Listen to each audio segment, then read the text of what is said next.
studied while doing that and how I might use them during this summer. Those are kind of initial thoughts at this point, but I'm really happy to get some feedback. And I try to share my screen now. Can you see it?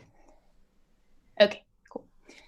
So my project was about de-extinction and the idea that with the modern gene technology, we have this idea of reprogramming non-human species nowadays, that you could bring back woolly mammoth or passenger pigeon, for example, and so the technologies that exist nowadays have kind of made it possible to retrieve lost species from previous time, and I was researching it through the concept of rhetorical. Obviously, I used many concepts, but one of the key concepts I used was rhetorical software by Richard Doyle, and the idea is that the rhetorics of seeing life as code and rhetorics of reprogramming and editing code kind of they actually make this kind of editing of other species possible, this kind of even moving species in time, like bringing woolly mammoth back.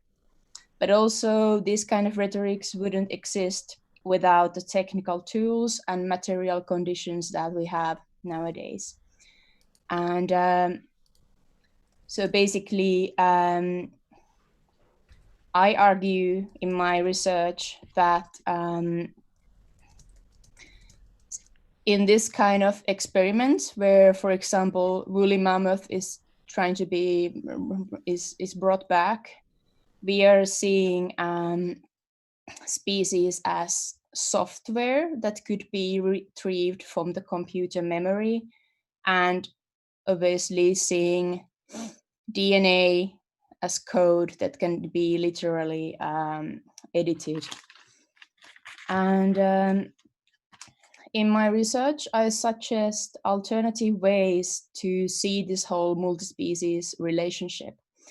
And one experiment I did was with GANs. So I used deep learning in order to kind of switch the perspective. I took old scientific drawings about extinct species from this website called Biodiversity Heritage Library. They are open source.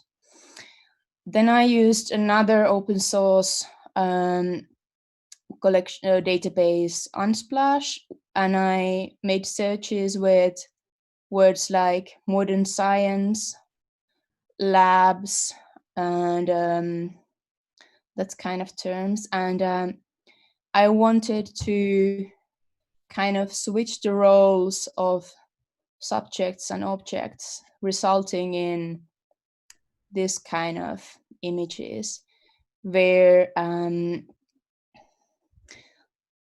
if we look at the original images, there is this kind of archive quality, obviously to the scientific drawings, and you can see the cold shades, kind of glossy images that depict modern science here. And I wanted to make some kind of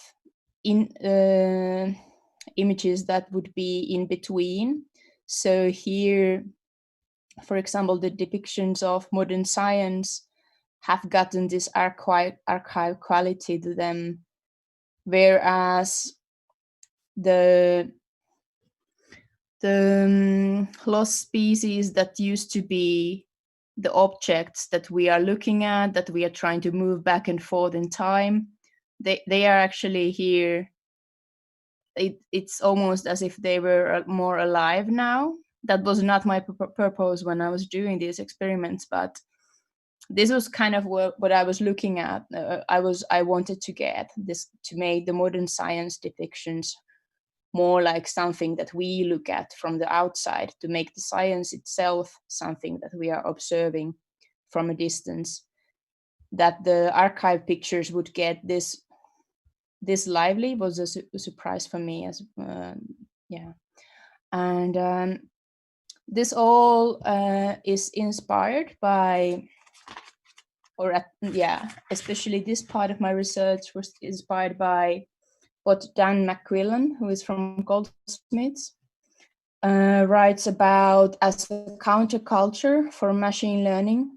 And he has been, he calls for a movement that questions machine learning and data science as neutral tools, where as if they would reveal hidden fruits of the world that we are not able to see.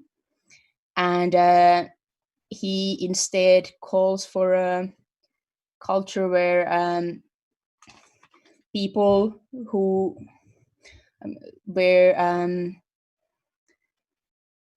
where it would become more participatory, and kind of a movement of making machine learning more democratic by involving more people from the communities that are usually not active in this kind of research, for example. And also, I applied this idea in a way that I wanted to use quite small data sets, so that I would really see changes when I, let's say, took 10 add 10 different kind of archive images to the dataset. I wanted to see what kind of effect that has. So the dataset was not thousands or 10,000s of images that I would scrape from online sources. It was more like handpicking and then seeing what the results are. And I think I found it to be an interesting way to kind of see machine learning almost as like a fragile way to approach things. This was also partly inspired by Tiga Brain, who is our guest next week. And Tiga has been writing about eccentric engineering, where artists can research the edges of technologies and kind of reveal the underlying mechanics. And I think having a small data set is one way of seeing what actually happens in the deep learning process. And for another part of I will just show like a half a minute or 10 seconds of this. And there was an interactive part in my research as well. I took this further for another module, which I made for VOs, for the workshops in creative coding. And this was based on the idea that the boundary between subject and object is blurred, because basically what happens in the interactive animation is that you have these old archive images of extinct species. Then you also have a video buffer that captures you at quite unpredictably on the 3D object and also in the background. And the program takes screenshots every 1 minute, and you end up having, I tried to switch to another tab, you end up having this kind of an collection or living archive of snapshots where sometimes the user is captured there. So the visual result can be partly mammoth, partly human. It can be, you can see a glimpse of a museum, or then you can see yourself. I hate to interrupt, because it's really fascinating hearing you talk about your work, and I'm kind of really, I think some of these images are really beautiful. I just think it'd be great to get some feedback for you before. Yeah, absolutely. I know 10 minutes is. I will spend half a minute by saying just that I am planning to study the systems of classification and this kind of reimagining roles and perspectives further during the summer. And I was thinking, approaching it, one option is to approach this whole idea of programmability in more like seeing it more empowering way, which could be to research the citizen sensing and, for example, pollution data. And another way would be to create some kind of an interactive classification system that would then kind of explore and reveal the kind of reasoning behind classifications. For example, if the system could classify what it sees in live video, for example. Thank you so much. In terms of the works that you've shown us, it kind of feels like they're almost part of the same. I know that they're for different kind of projects, but they seem like part of the same series of works. How would you envisage those living now? Do you think of them as images that you could display somewhere? Are you done with them now? Like, what do you think is the next stage of life for these images that you've made? I would want to develop it into an interactive installation where the user would interact. It's a Kinect, the sensor behind the interaction, and I would like to, if yeah, it depends on the pandemic and how it goes from here, but I would want it to be displayed in a gallery where each user can interact, and then the snapshots it takes, they are kind of monuments, and there would be like a wall of monuments projected on a wall that would be updated when new material comes and goes. And so I would want the user to see what they have created during the 1 minute and what kind of a monument it happens to save them. I know we were kind of having some sort of discussions on another forum earlier about like some of these different technologies to do it online. And yeah, I think it would be quite interesting to kind of see how you could translate some of this work onto a online forum. And yeah, would be happy in sort of supporting you within the residency space to sort of like try figure some of that out if you'd be interested in doing that. Thanks. Sounds amazing.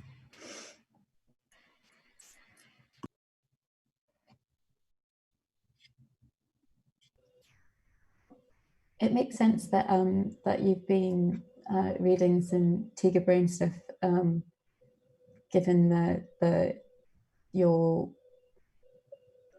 some of the things that you were talking about environments kind of being considered part of a closed system, whereas there are the kind of enmeshed more so. How do you feel that these second set of images are, how do you feel that you're bringing that kind of nature and natural elements into so these images that you're bringing through right now feel quite digital. Is that important to you that you have any element of the natural in? I know you've got some natural shapes and it's got the interaction. What is happening here is that I wanted to, I tried to answer your question, but there are elements of nature here. For example, on the background, there is sometimes images from a museum, for example, but sometimes there is like this more like a fossil landscape. And obviously these experiments are quite abstract. So for example, here you are not able to distinguish that there is some, some fossils in the background and so on, but they are all included here. And there is just trying to so it looks super digital, but I wanted to play with old images of nature mostly, and kind of take that to make it even hard to recognize that. But when this is moving image, you are more able to see what's actually happening there. And you can see an image of a bird, for example, but when it takes the snapshot, you might not have the bird anymore. That's really interesting. There's I'm an artist who, I forget his name, actually, I can post it to you,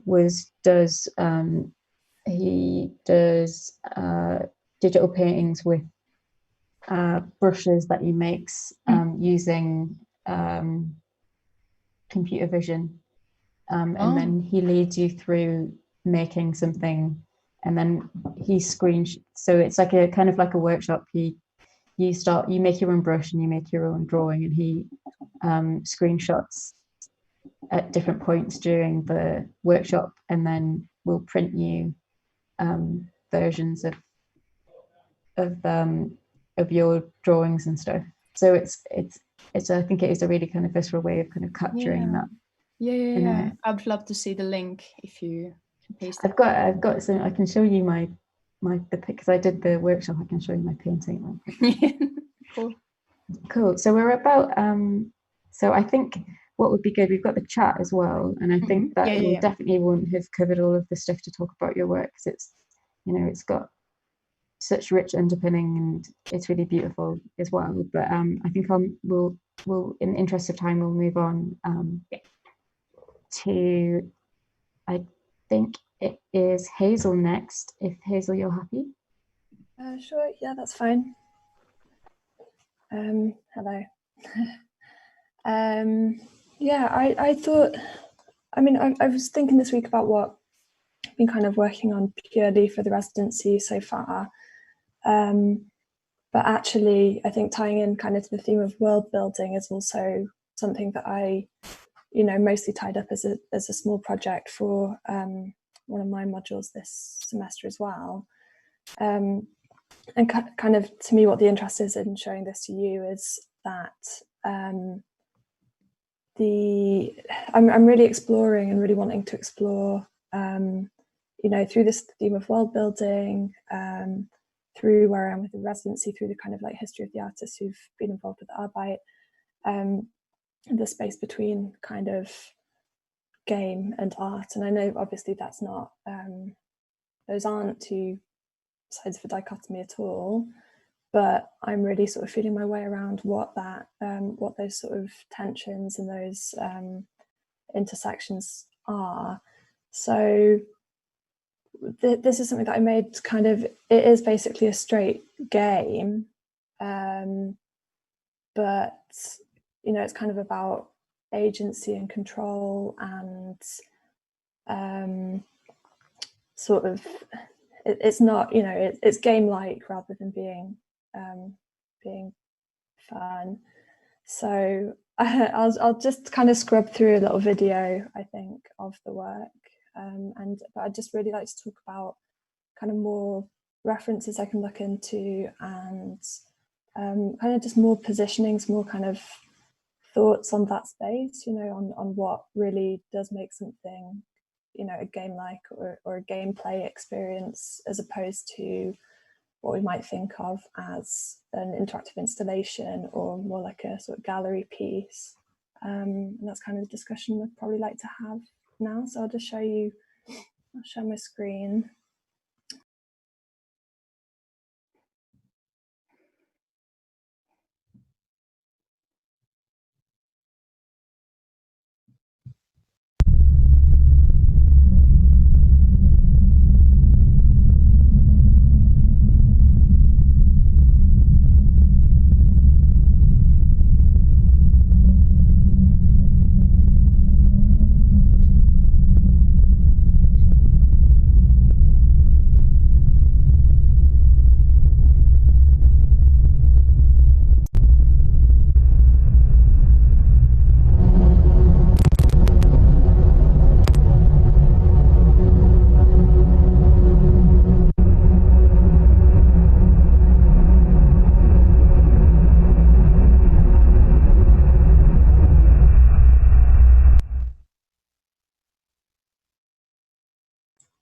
something to note there is like I've just put the sound down for a second.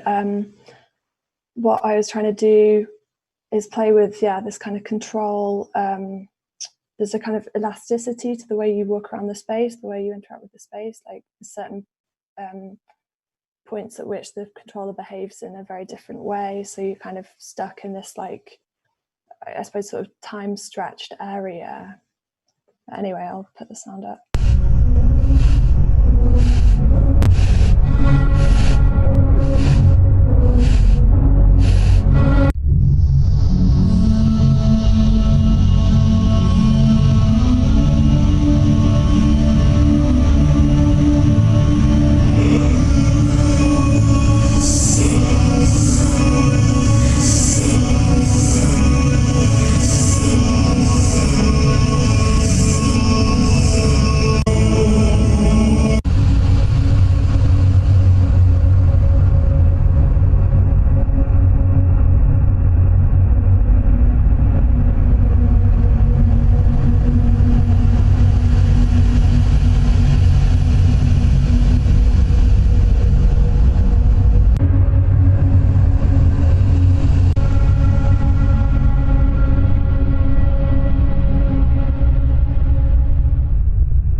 All right, that's pretty much the gist of it. But yeah, so I guess like I say, what I'm really interested in is finding this kind of area, because this was made, you know, it's supposed to be a game. The brief was to make a game, but you know, I kind of think, like, I still think of in terms of it being like a separation between kind of like a game design view on art and like an art view on game design. And yeah, again, like, just any thoughts on that space, and in relation to this sort of thing would be nice to talk about. I was going to ask, this is a really interesting kind of, you know, one of our sort of subjects is kind of liminal space, right? It's one of the areas that we're kind of investigating, and I see that, you know, the game art space as being very liminal in its kind of positioning. And I was just wondering, what sort of elements, hybrid elements, are you interested in kind of teasing out? You know, I guess there are sort of words and concepts like gamification, or goal-orientated viewing or interaction, or this idea. I think I really like the way that you described an element of your work as this kind of elasticity, or kind of, you know, bending and fluid, I guess, attitude towards what you're presenting to the world. And I was just wondering if there were any kind of elements that you would like to, or tensions between the art and the gaming kind of, I guess, constructs, because that's what you're playing with, as far as I can see, really well. is kind of playing with a number of different constructs, assumed languages that people come to with a certain expectation around, and perhaps kind of queering or kind of thwarting those expectations. Yeah, I think what I'm particularly interested in is that's the sort of particular type of agency that comes about through, this kind of interaction, where you sort of, in the game space, you're taking on a character or a persona of some kind, even if it's not clear what it is. You're entering into this kind of game space of rules and mechanics and goals, and I don't necessarily think that I don't know, I think that happens in a very particular way in that space that I don't find in quite the same way with most other kinds of interactive experience. And I suppose I only see I'm trying to navigate these tensions of like I suppose it's what the outcome is and what the purpose is maybe of the experience, and where that is kind of more maybe game-like, maybe with less of a kind of critical tethering, or where that might, be more of a gamification of a critical concept. And obviously this kind of, I think, leans a little bit more towards the former, but it's about just finding those balances.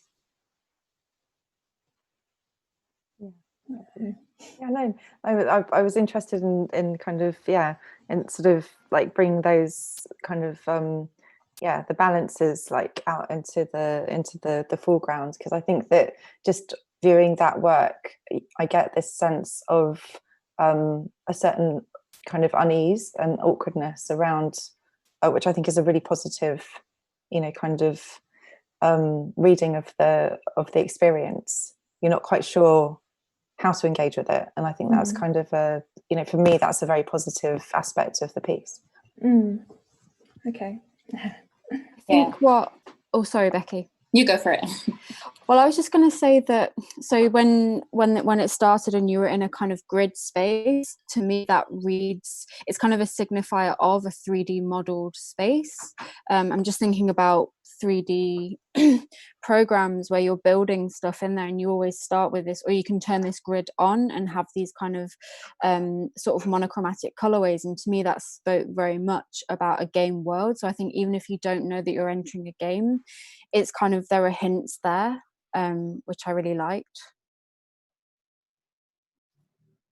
Yeah, that's interesting, because I think that's partly like, I'm partly happy to like embrace those kind of signifiers, and like for this to definitely exist in that sort of game space, but also I'd like to work to see what can be like, I don't necessarily always like, I'm not sure whether it's that possible to get beyond that with the tools I'm using in a way. If I'm starting a project in Unity with that in mind, like that's kind of the natural flow of things. And again, like that, it's interesting, like those signifiers definitely come across, especially if you've ever worked with any of these tools. But I think maybe it's about, like you say, being like consciously embracing that. And I mean, I think there's definitely a lot of sort of different or not enough actually though, but different artists working with game engine tools. I mean, Kaken is an example, right, from yesterday. And I think it's a really like fertile ground still, and a lot of exploration to be done, and kind of thinking, like how do you break these tools? How do you, comment on or push back against some of the things around games or gamification, and which bits do you embrace? So I feel like, it's exciting to see what you've done actually, and I feel like definitely keep going with that. And it's also just really nice to like hear those sounds, like because I've seen you perform before with doing sort of music, and so kind of have those coming together in this immersive space is really quite powerful. It's cool. Thanks, Becky. I suppose I don't. This is more me bringing this to just say that like. These are the kind of approaches I think can be interesting to take towards world building, and and I'd like, this is the sort of space I might like to be working in for some of the rest of the residency when there's chance, possibly working collaboratively. That would be really nice. So just kind of a jumping off point for that, really. So on the collaborative note, you said you're working in Unity? Yeah. Okay. Cool. Great. Okay. I'm down. Cool. Thanks, Isa. That's really, like, I've seen that video before, but I do think it's I really like love the soundtrack. It kind of reminds me a lot of Mika Levy's soundtracks for film and that kind of thing, who I also love. Yeah, I love Mika Levy. Maybe that was not, I mean, there's, yeah, that's sort of like syncing it. I don't know, it's a little bit maybe Jonathan Glazer. Not that that's too much of a compliment, but I don't know if that's kind of what you mean, that sort of feeling. But anyway, yeah, I don't know if, again, there's kind of a narrative aspect to it, which maybe doesn't come across like so much when I'm flicking through a video, but obviously everyone is very welcome to look at my itch.io page, which has the the actual downloadable files on it. So, yeah. I really liked it. It was really good as well. I just think like Unity programs are so, or like games are so good for doing like soundscapes in as well, because they're like, you have that like playable narrative element to it, so you move around the space and like you can create really fluid dynamic soundscapes. And also, especially in Unity, there's some really amazing like how have I forgotten the name of it, but it does like amazing surround sound around you, and like really good, I'll find the name for you and I'll link you it, but it's really nice. Yeah, Spatialized sound, yeah. Spatialized, yeah, there's a good plugin for it, which I can't remember the name of. Yeah, yeah. it's something to do with drops. I've forgotten. Anyway, I'll get back to you. But yeah, it's really good. I'd be down for helping with the collab as well. Cool. Yeah, cool. Thanks, guys. Actually, it's probably time to move to George. Would you like to maybe show some stuff now? Obviously, we can keep the conversations going in the chat as well.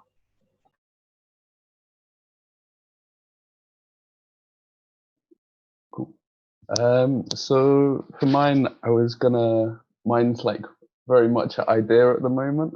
I'm like basically wanting some like help talking through what I was going to do for a workshop for like helping to make this animation and that kind of thing. So at the moment I'm thinking of like helping teach like Houdini, which is like a 3D software. It's like a bit technical, but it's really, really powerful.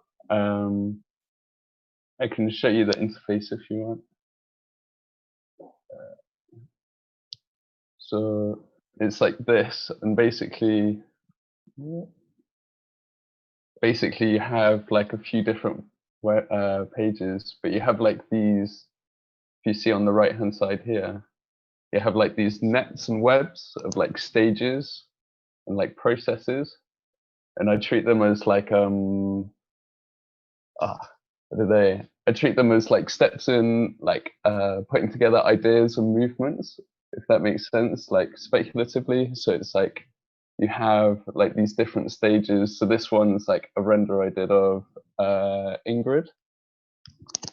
And it's like different, so it's like build up this grid, and then it's like these connections in between of smoke, which is like a fluidity between forms. And then in the shaded version, which looks like this here, it's like the shader's like a hyper reflection sort of thing with different lights in between, and it's supposed to be like different reflections and refractions between the separate cubes and like people in the scene, if that makes sense. But yeah, so I'm like thinking about a lot of these things. There's quite a few things. I was like mainly wanting to like talk through how you guys would think like would be the best way to teach you quite a technical software, or like involve you in the collaboration for that animation, if that makes sense. Because it's like, yeah, because this bit's like a bit tricky, but it's okay like at some level, like I can get you so you can tweak bits and play with it. But it's also like I would like to teach this other side that's more like using it very speculatively. But then you have to have like a bit of a base knowledge, if that makes sense. So it's like a bit of a chicken and the egg. Well, not really, but yeah. Yeah. But at the moment I've been like playing around with some images like this one here, which is like one of the symbols that we had for the residency for world building, and then having just some smoke around it. This was like just practicing for like doing basic simulations with you guys, maybe like teaching you to do something like this, because it's not too many steps. But yeah, sorry, I didn't hugely prepare for this as well. Sorry.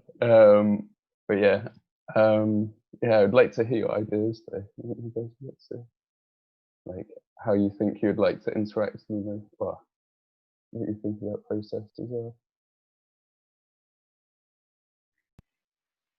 Yeah, I mean, I would just want to say I'm really excited about doing this and learning this. I feel like I tried once to learn Houdini and got a bit intimidated.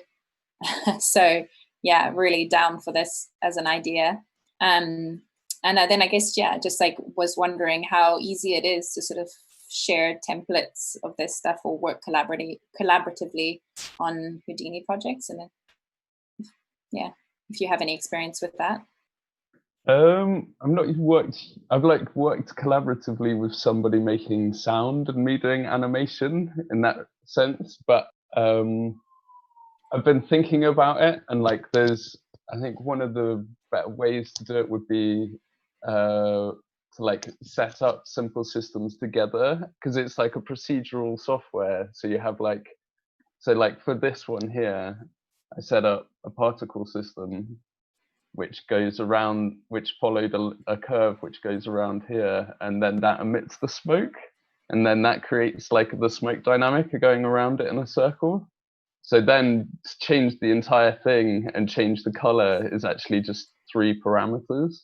Like you can just move this curve and then it will do the simulation in any way. And then you can just change the colors within the smoke as well. So like I can create these sorts of levels of tools, if that makes sense, and then share them with you. And like you can create like a band of smoke with different colors along it. But anything, like, do you know what I mean? Or like, but it's more just like coming up with like cool things, like cool interactions that you've seen and you want to try out, and we can like try and do it together, basically. If that doesn't, yeah, like I think it'll be hard for you to try and work it out yourself, but I'm totally happy to like be like, oh, do this, this, and this, or like set up a basic framework. You know what I mean? Yeah, I mean, I think it would be great to kind of have like both angles. So kind of like you setting up some like tools that we can use, but also then, I don't know, like even if you just like took some videos of you doing random bits of it so that we could kind of maybe start to get into like learning how the systems also connect and work together. It would be really cool. I was wondering, sorry. I was just going to say, also coming from like a coding background, it makes a huge difference. You're like, there's a lot of it that makes a lot of sense, basically. Like I learned a lot from just coding. Sorry. Anyway, Vera, what are you going to say? I was thinking that, were you thinking that our collaboration would be one thing, for example, more technical one that you described now, and would the workshop be public one, and would that be like more speculative, and what would that mean, or what do you think? Yeah, definitely. I think this is something I've been wondering, because it's like you need to be, like I was saying, you need like I don't know, you'd either need like a couple of sessions to get to a point where you could do cool speculative stuff. Actually, no, maybe I was thinking about doing like a terrain making thing somehow making that speculative and like reimagining it and stuff like that, which I'm sure you could do with like a terrain thing. Do you know what I mean? But yeah, and then like having it with like copy instancing, like so it has lots of different forms all over it and stuff like this. So maybe I'll do like that, and having it, I don't know, I feel like you might need it quite personal because it's like it's easy to get a bit lost, and like I might need to like put you back on track, if that makes sense. So maybe just in our group when we stream it. I don't know though, if that means, yeah. It would be good to get public involved, but it's more a question of just like, I don't know what abilities there'll be. I don't know. That sounds a bit weird. Yeah, I mean, I think it would be good even to just kind of, with some of these ideas around workshops and skill shares, it's like start trial running that amongst ourselves and seeing like what tools and methods and ways of even just teaching and communicating, you know, doing workshops online, etc. Like you see what we come up with, and like if we hit on some good formulas, we can start like sharing bits and pieces, like inviting other people into workshops maybe.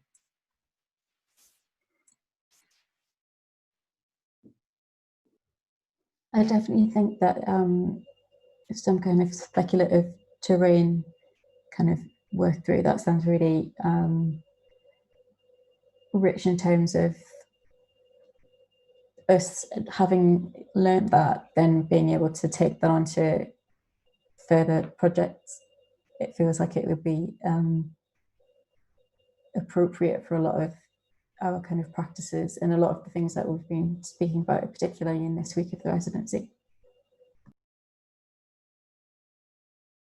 Yeah, for sure. I felt like it did fit in with the like world building, definitely. Do you know what I mean? Yeah. Yeah, for sure. Maybe I could try and do it on Friday. I don't know if we've got anything else planned or how tired everyone is, because it wouldn't take me too long to set it up. So yeah, we won't do time planning on this. But yeah. It's great there, and yeah, just let's say thanks for being kind of generous with this, and I feel like you've got you've kind of really, you know, taken a dive into it, and it'd be really nice for us to sort of, you know, rally around that. Also, like on the, I don't know, like, do you have any ideas for like trying to get a collaboration? Like we heard quite a lot yesterday from Taken, but like, have you thought anything about like the collaboration on like a narrative level as well? Like this is something that I've been trying to think about. Like they were talking about like shared docs and this kind of thing, but I don't, yeah.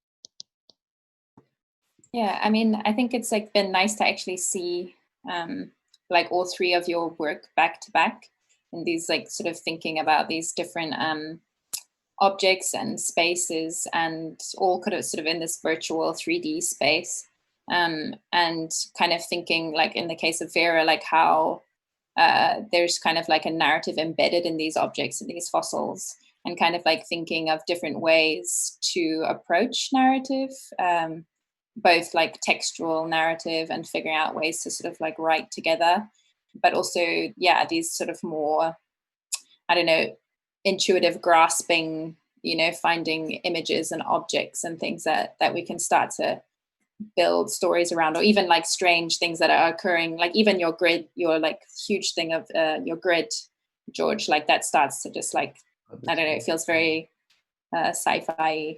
It's great. Yeah.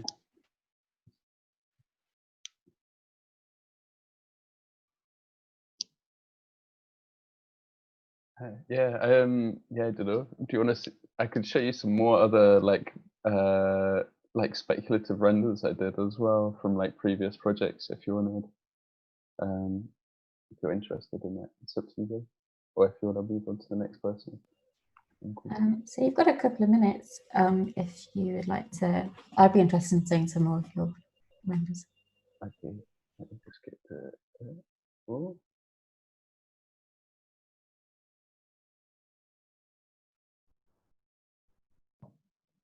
So it's like, sorry. So like this one here. which is like world building, and this was like a semi-terrain thing.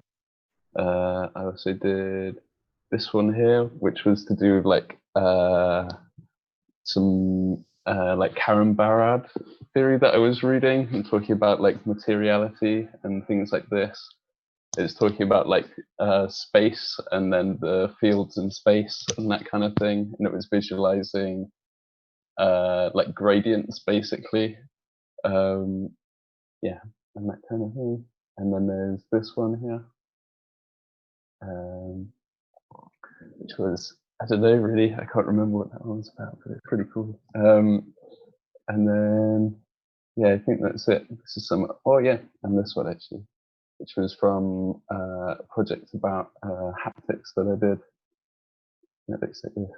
But this one was talking about like changing materiality through like haptic interfaces, and it's just like shaders moving across a object basically, and swapping.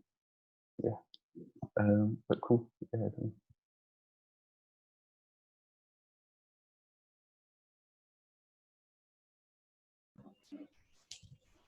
Thanks. I mean, it's really, we've spent quite a few weeks working together, but a lot of the time this is kind of the first I've seen of everyone's individual practices.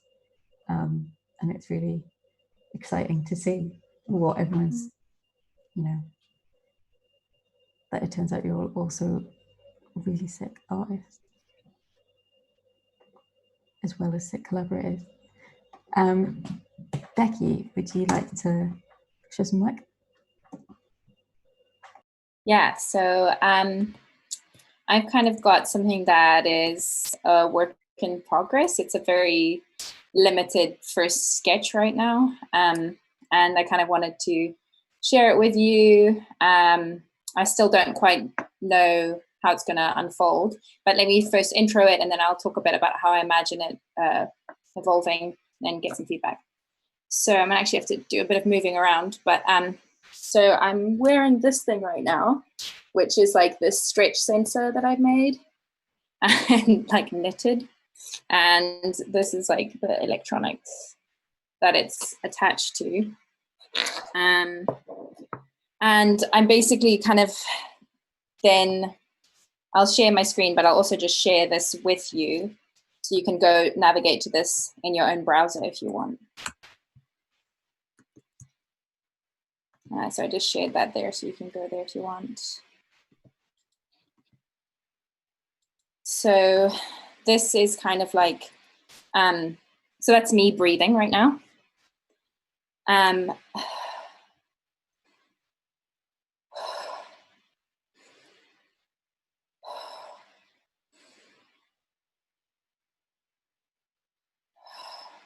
And so I'm just kind of messing around with this idea of liveness that we've been talking about, and kind of like thinking of a way of doing kind of like body work or like breath work or like kind of embodied virtual work. So kind of like thinking about, yeah, sort of this thing that we don't really think about a lot, breath, and sort of having that be this sort of remote indication that I'm here, that I'm kind of plugged in, and I kind of want to use it maybe as a way to be doing like work on this and writing into this, or kind of having different ways to see that other people are present. It's using WebSockets as the technology, which I've mentioned a lot, but it's just kind of like a way of sort of streaming, like sort of opening a connection or channel and sort of being able to send live information. Yeah, so my plan is to kind of like maybe even just start to put it up in this quite raw form, and then kind of just like work on it and like change it and write narrative into it and kind of just see how it goes, and maybe even invite like different people to, I don't know, add things in at different points, or yeah, so it's kind of just like open. Yeah, any questions, any thoughts? I'm sort of manually stretching it right now, just so you know. Okay, it's interesting. Like, I feel like this is a really powerful sort of way to demonstrate it, because there's something kind of intimate and intrusive about watching you breathe in such a visceral way while listening to you talk. It's quite like, I don't know. I don't know whether it's a particular choice of graphics as well, but there is something very intimate and almost grotesque feeling about it, but in a good way. I'm just saying that I'm not sure what the kind of specifics of affect you're going for or would be in this kind of project would be, but it shows that I think there's a lot of power to it. Like, it doesn't take all that much for it to be a very, very powerful link between, like you say, a kind of embodiment. So yeah, no, great idea. Yeah. I'm sorry, go. No, it's just I'm very impressed. Yeah. But yeah, no, I definitely am thinking about ways in that it's unsettling, or definitely going to be, I think, trying to like think through on the piece, like sort of, having it evolve like through the implications and things like that, but then also trying not to like lose some of the simplicity. And I definitely did, like with this original one, it's just a very simple sphere, but like, yeah, that coloring and kind of thinking a little bit of like a bodily organ that's not quite an organ. But yeah, definitely this sort of like fleshy element is something that I want to explore further. I was really struck by I think it's really powerful in its simplicity. But I was really struck by the way that you kind of kept returning to the word work, like breath work, and kind of like this kind of imbued sense of labor that exists within your description, within the concept of the piece. The labor of breathing, the work of simulating the breath. And I was just wondering, how, if you could talk a little bit more to that, the idea of work. Yeah, because I find it super interesting. Yeah, I think that, like, for me, definitely as like working as a digital artist, is coming from a painting background, there's so much about digital work that is kind of hidden or not immediately visible. And so, I don't know, there's just something of like putting the human back in the loop, and not in kind of traditional forms of gesture necessarily, or the sort of painterly forms of gesture, but kind of thinking more about, kind of effort and labor, and the sort of relationship that an artist has with their work. So that's kind of something that I'm thinking about.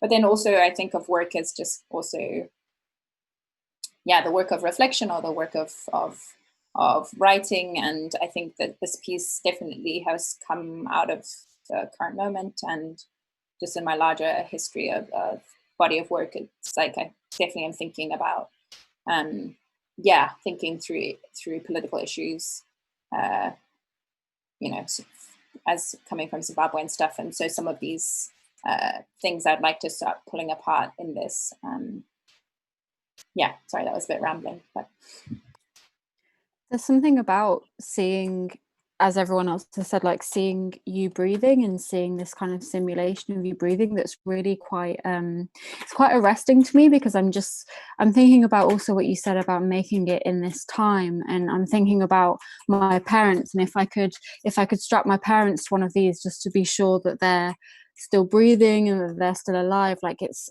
kind of interesting how just this sphere, this kind of moving sphere, has a kind of like really emotional tie to what it means to be alive and what it means to be human. Just a comment. Thank you. Yeah, definitely. And I think there's definitely a lot also to think through, just what it means to be bodied or embodied, and kind of thinking through also the politics of that, and like who I am personally, and so kind of, yeah, I'm kind of definitely wanting to capture like some of that more, I guess maybe you could say universal stuff of just like breath, going even across species, but and then also like pulling that into kind of, yeah, conversations around digital space and kind of who has access, and yeah, who I am in that context, etc. So yeah, lots to work through, I think, and pull out. But it is really funny because let me tell you something for the coders in the room, like trying to debug breathing was interesting. Like actually trying to get the numbers right and understand what was happening with the sensor and everything. I almost hyperventilated a couple of times. It's when you've been talking about labor, and yeah, the kind of the labor of breathing, it kind of reminds me of the self-tracking technologies that people are using and how they've become monetized or used in a way which is kind of creates additional labor in a workforce, and kind of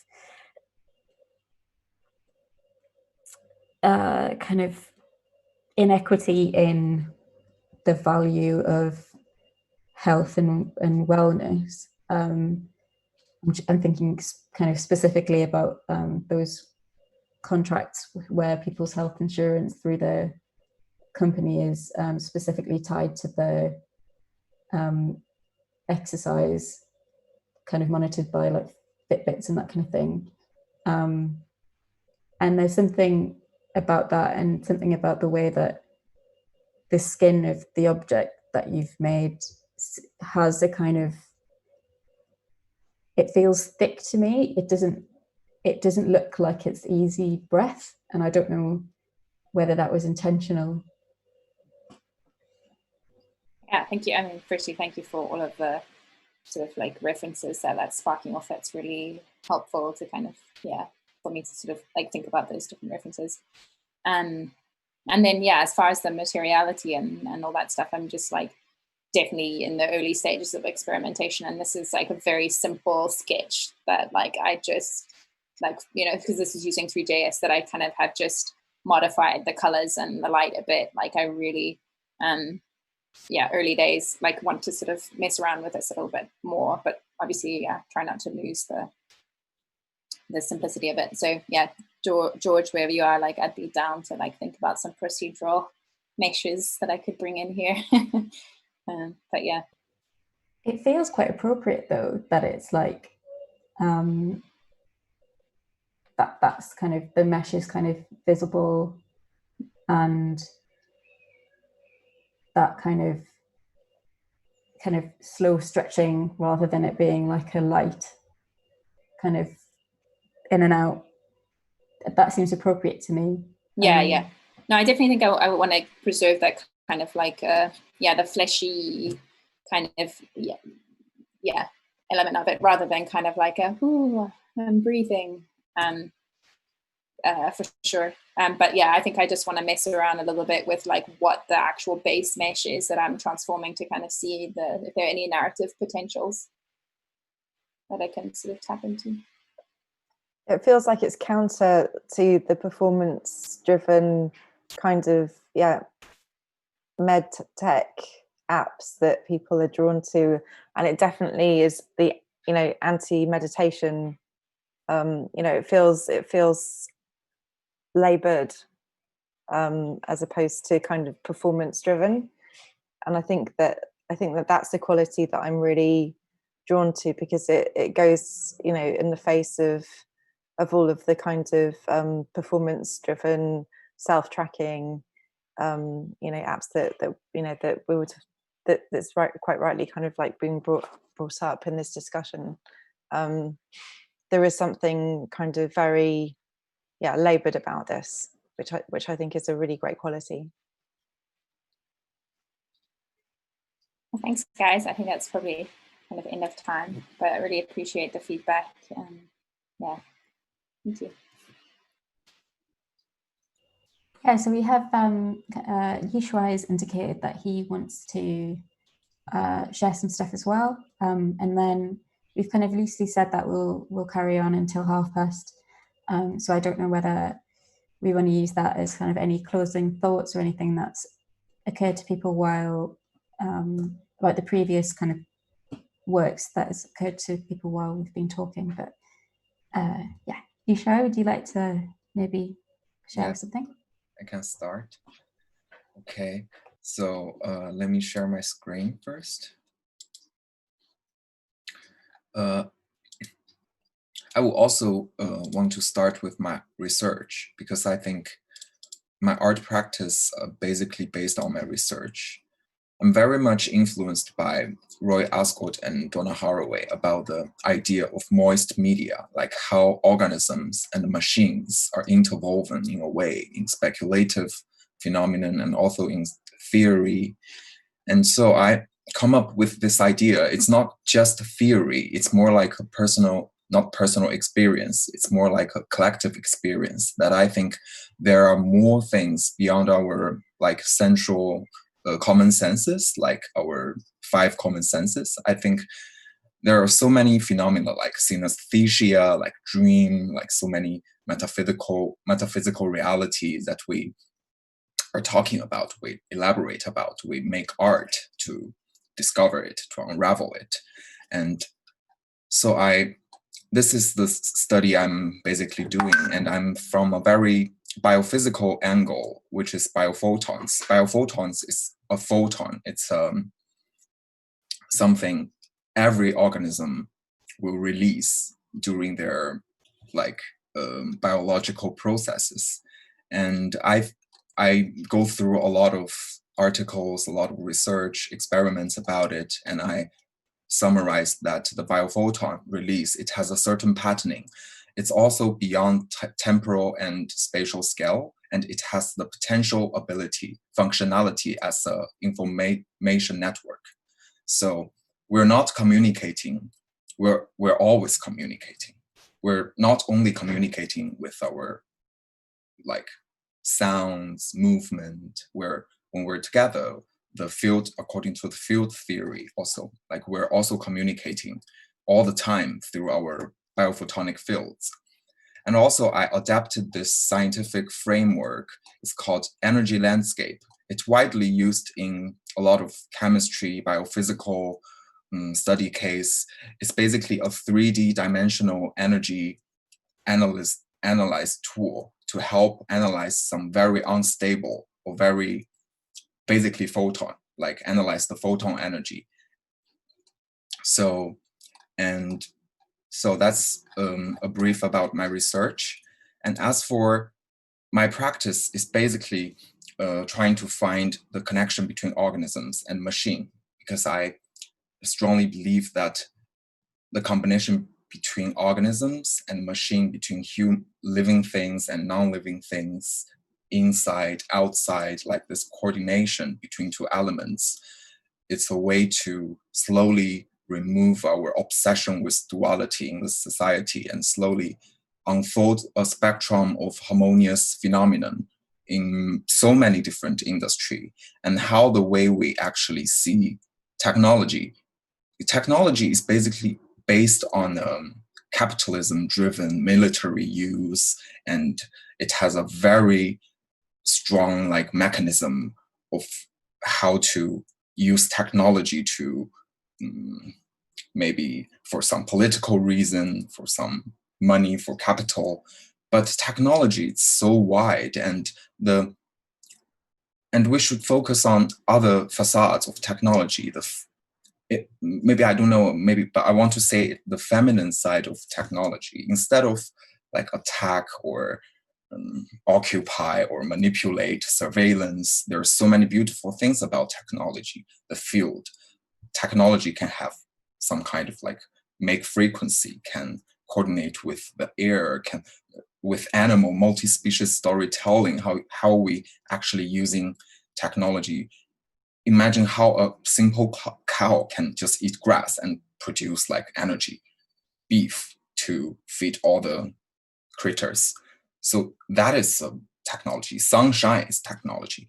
So my practice is it's just questioning the way now people are, how they're using technology as a critical tool, not only making art and in so many aspects. So now back to my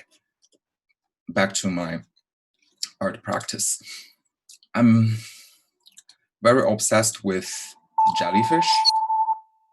So this is a virtual experience project that I built. It's also world building.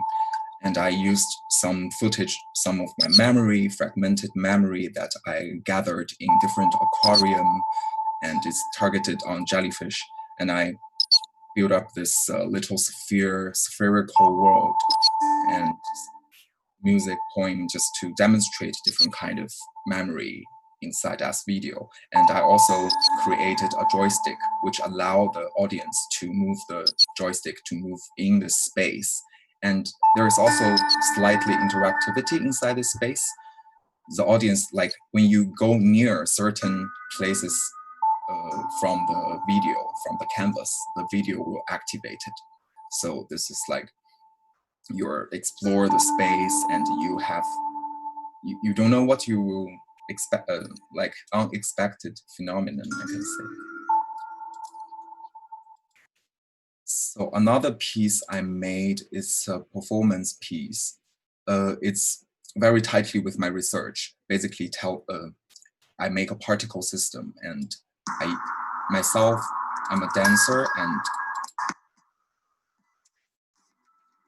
I'm using some real-time thing. I'm using to program and capture my movement to send real-time data to another program, and using the real-time data to activate different properties of the particle world. It could be like light, movement, vibration, and also the camera.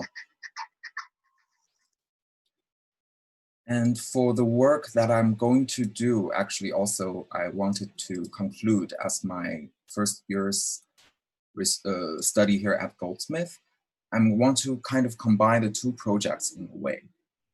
Now I have an idea in mind that I want to create not only simple like 3D objects. I want to make living things, like a living thing inside computer. Basically, I'm formulating this idea using mathematics. It requires really strong mathematics skills, like to create a jellyfish by node, like connecting them with node, and you can calculate each position of the node, and you can have tentacles and make it live in the 3D space in the computer.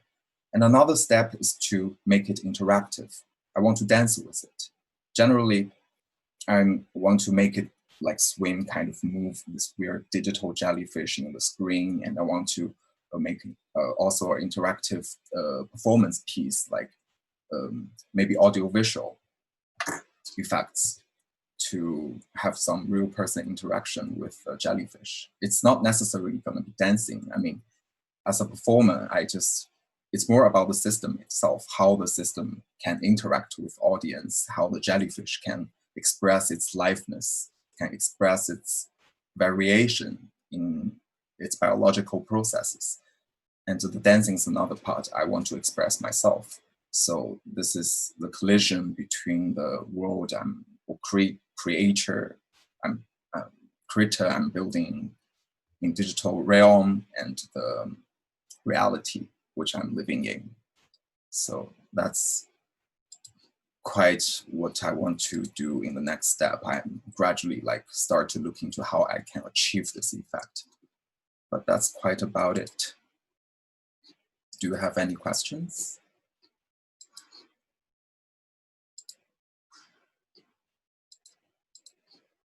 Let me stop sharing.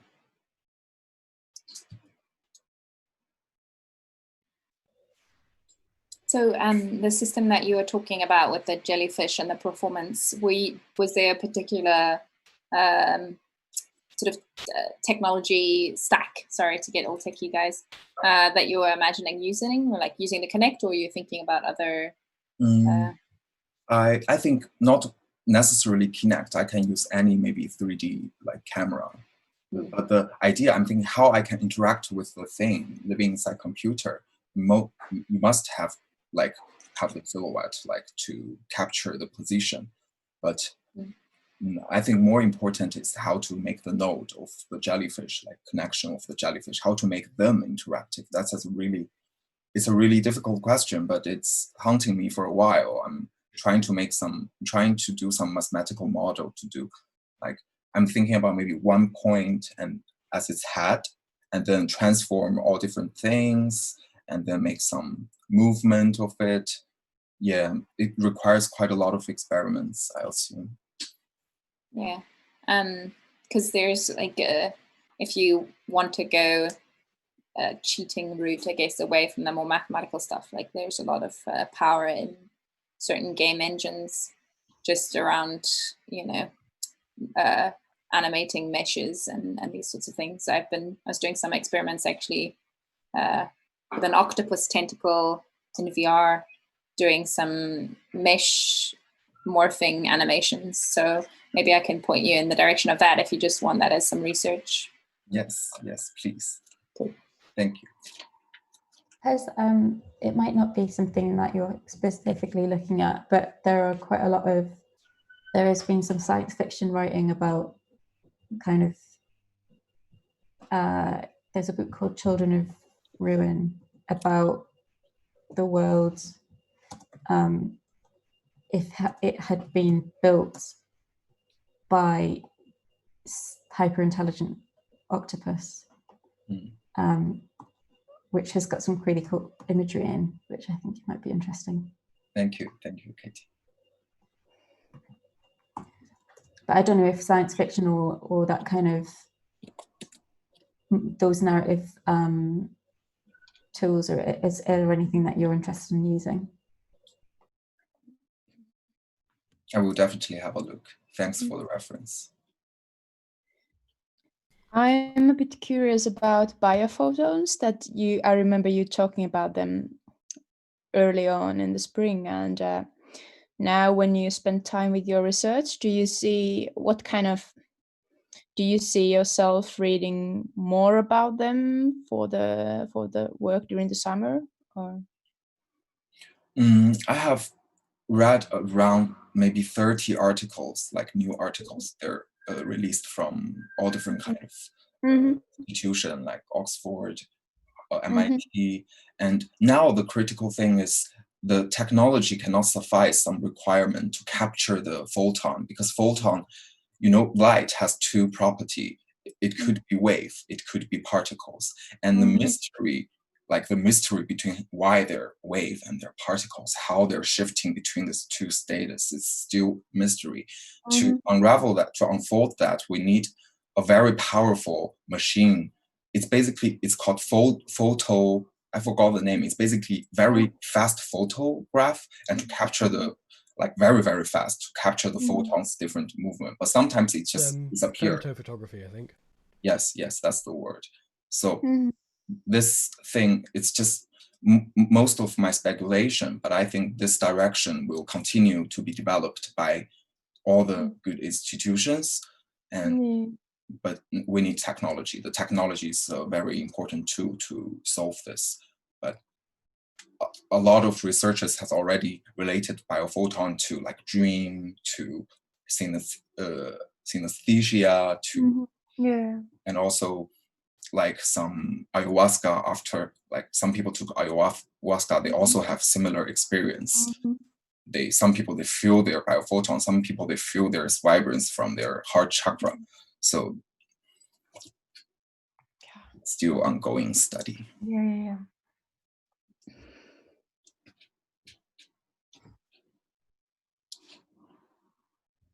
That just reminded me, I was going to share it in the chat, and I will again now, but if you've read Alien Agency, completely forgot the name of him now, but he, I'll figure it out, but he's written a whole article kind of about some of the sort of more experiential things, and actually thinking about like, yeah, ayahuasca and these different things that you might just be interested to look at.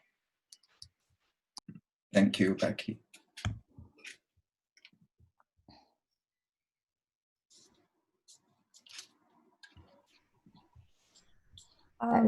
Oh, sorry. No, you go ahead. I don't want to Really? half formed a thought anyway. Oh, no, you go. I was just kind of really interested in what you were saying about wanting to dance, with kind of wanting to dance with it, and I was wondering what kind of potency you felt that the interaction being dance. I think I won't answer your question before I read this book, but recently I'm reading this, like Attal recommended to me, the Sonification Handbook. It's not only about audification, it's about sonification. Sonification is it's so like tightly related to biophoton, because sonification, like sound wave, like how it has such a huge impact on our emotional level, because music, we all know music somehow change our emotion immediately. It's more powerful than any other visual things, but on the other hand, we're visual dominant animals. Like human, we're dominated by our visual, because we always like to see pretty things. And in that sense, as for your question, I think why I want to perform, everything we're living, like I see it as tool to express ourselves, to share our existence. Like dancing, I find dancing, I used to live in Berlin. I finished my bachelor in Berlin, so I was like partially in that underground scene for a while. And it's really passionate. It has such a huge energy. It's chaos, it's order, it's complicated. But I get myself out of it and I come to London, study. But from that part, when I'm dancing, I feel like the expression when I'm dancing synchronized with music, and I want to create a creator which can synchronize maybe with me, also with the music. I think that's the dream. Like for me, that's my little dream I want to accomplish. Like it's not for, like I don't have purpose. I just want to do the things, I think. Yeah.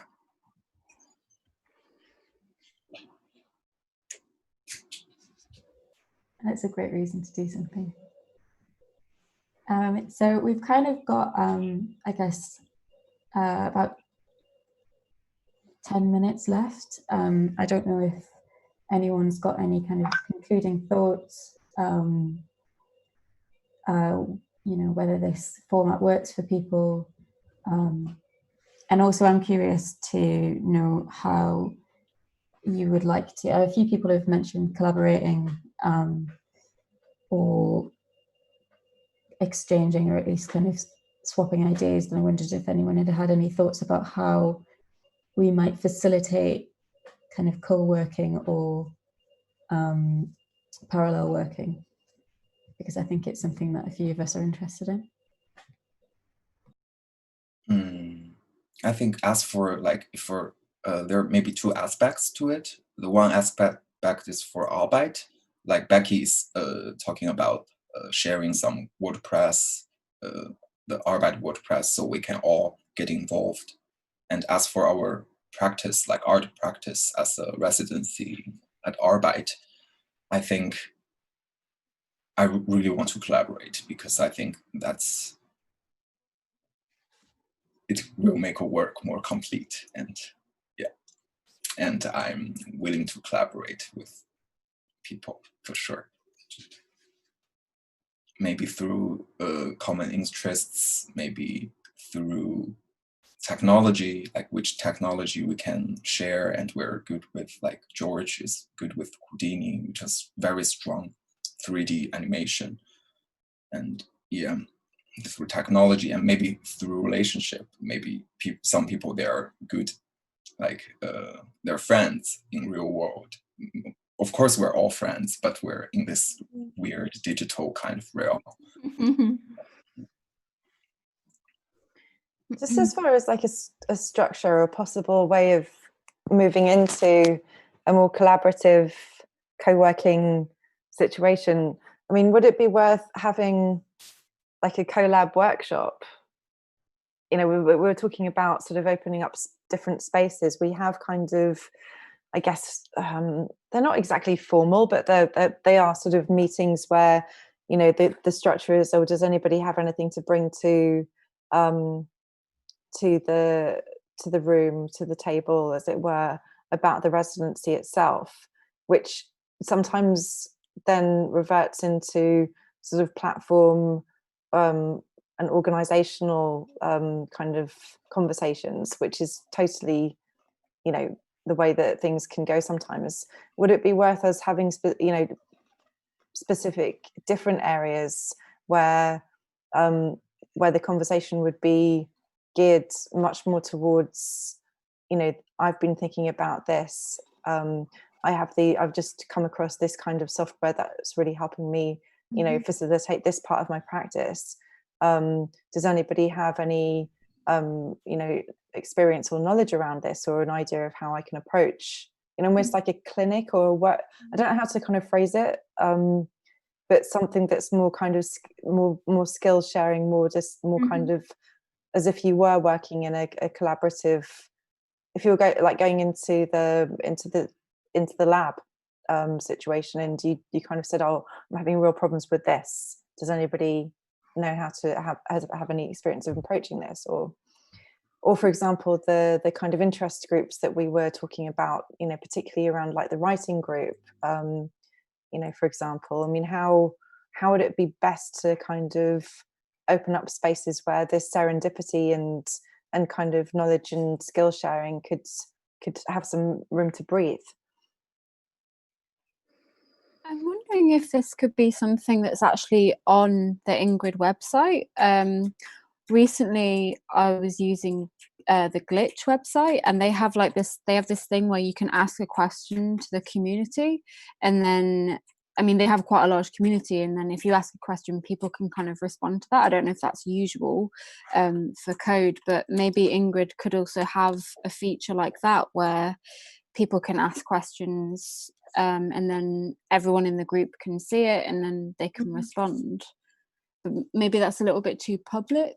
I'm not too sure if that's what you kind of meant, Rachel, or if you kind of wanted it to be more within the residency group. I think that's a really interesting point. I think it is. I mean, that's for sure one way of approaching it. I guess it was also sort of thinking about within the residency kind of rhythm itself, we have like different sorts of, I guess, characteristic of meetings. We have like drop-in sessions twice daily, and then crits, and then public events, and we are going to be running workshops. But it was more about, I think I really kind of latched onto this idea around opening up more collaborative spaces where almost simulating like the Hatch Lab or a shared lab environment in which people were, yes, working on individual projects, but also, you know, wanting to try and set up these or kind of consolidate these links that are kind of coming out through these discussions,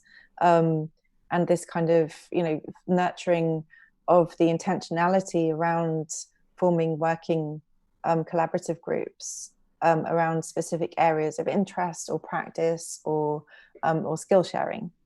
So, you know, maybe it's just kind of reconfiguring some of these existing meetings to have a more of a collaborative focus. I don't know.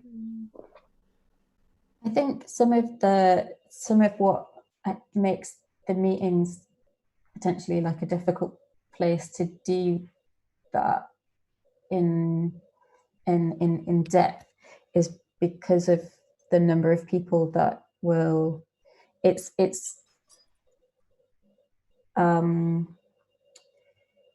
would almost be, you know, you can imagine like 2 or 3 people going to one side, but when we have full group meetings, it either, I don't know whether it's something we should be looking at, like having like breakout rooms, not to make it even more Zoom kind of heavy, but because otherwise we could either spend lots of short time. I don't know if it needs to be self-directed maybe, rather than it be regular, just because I think those points of collaboration will peak and trough, and also need to be kind of smaller groups. I think there will need to be smaller groups. Yeah. Just looking at the dynamic of the group itself, and maybe allowing more space for a kind of more balanced expression of opinion and and contribution. Yeah. I was also thinking, if we have already channels or spaces that we could use for, this is an example, but when George was talking about the Houdini workshop and what our collaboration could be, and for example the narrative, like the more narrative part of the work, and I was thinking that for me it feels like something where people who would want to work with the Houdini animation and think about the narrative, they would maybe need I'm not sure if it's a document or something which would be only for the ideas regarding the narrative, because if they are on the channel that is used for something else, they will just disappear into that. And I'm not sure if there is a meeting, if the best ideas will come forward within 15 minutes if you are looking at the software at the same time. So there would probably need to be spaces where people can leave notes for this kind of narrative ideas, for example.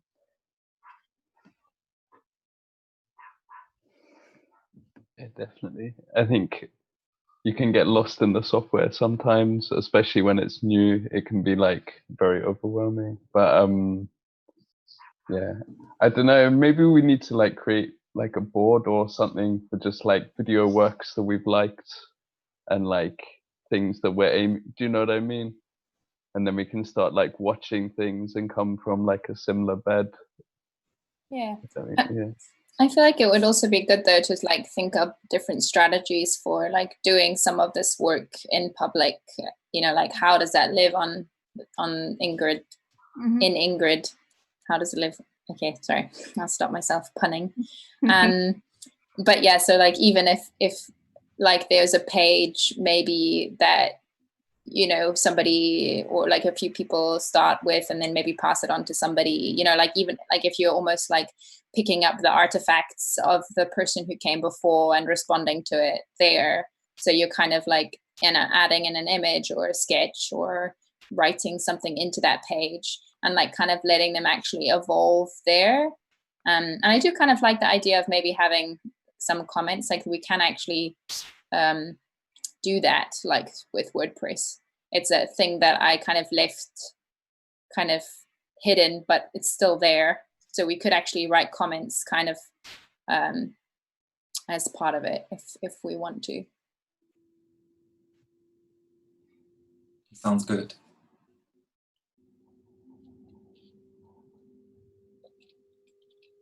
Cool. So it's about past now, and I'm aware that people have got lives, and we've all been looking at a lot of screens.